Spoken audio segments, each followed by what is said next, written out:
Hey guys, this is Nico and I'm back for another video. Today I will be reviewing Opeth Heritage. I know I'm a little late on the game here reviewing this album that was released quite a while ago, but I just wanted to review it so those who don't know about this album or haven't heard it yet will have an idea of what it's like. So let's get started here. Okay, I'm going to give you guys a little background on Opeth. Opeth are a band that are part of this huge death metal scene that is in Scandinavia, and this is a band that is formed in Stockholm, Sweden, consisting of the members Michael Ackerfeldt on vocals, Martin Mendez on bass, Martin Axenrock on drums, and Friedrich Axson on guitar, Joachim Svalberg, which is the new keyboardist player that has replaced Per Wiberg as the former member, but Per Wiberg played on this album. This was his last album, so anyway, those are the members of the band. But Opeth are a large household name when it comes to death metal, progressive rock, and progressive rock, progressive metal. So in this album we see them take a different direction, a more 70s progressive rock jazzy route. And what we see here is more acoustics taking place along with the electric. And we see more jazz in here, like I said a few seconds ago. We see more jazz interludes, we see more interludes in general, more piano, which is the acoustics into it, which is really cool. But anyway, the first track, Heritage, it's a nice piano solo. It introduces the whole album together, which is a nice touch they did. I wouldn't wanted to see it go into straight into the Devil's Orchard with this nice rocking mood in here, which brings us to the Devil's Orchard. The Devil's Orchard is the single off the album, which they released before the album, obviously, which was really a promising single from what I heard into it. With the jazz interlude in it, I expected a lot in this album, and I got what I expected. But the only problem with this album is the lack of huge jams, like 15-minute jams. I know I'm expecting a lot for that, but they should at least have one song that goes 15 minutes, but that would be nice. But not all bands go that route. But anyway, it's still a great album. But my favorite track on here is Folklore, which this is a very interesting track. It starts out acoustics, and then it goes into piano, then it goes into electric, which very good. I'm not going to say any more about the track. I will spoil it for you guys, but anyway. And then they add Marrow of the Earth, which is a nice, sinister solo acoustic track, which is very good.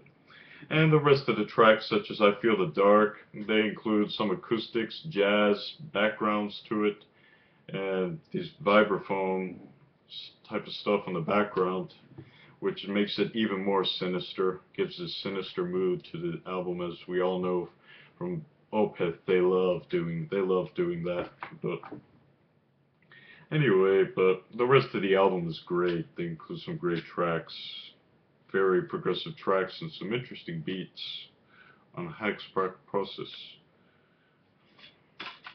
But here we go. Let's go inside the album. Here we have the front of the album, obviously the back containing pictures of the band, and some more pictures, just various pictures. And then back here you have the musicians, and I just figured out here Joachim Svalberg played the grand piano on Heritage, the first track, so this was his introduction to the band. Pretty interesting. Yeah, so let's, and then you have the lyrics right here, all the lyrics in a nice booklet here. I mean, there's not too much in here, but there's the basics.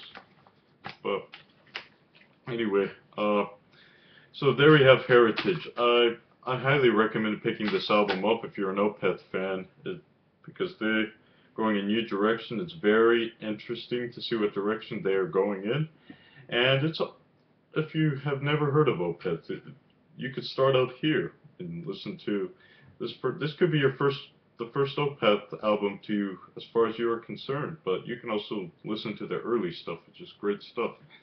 stuff such as Damnation and Judgment.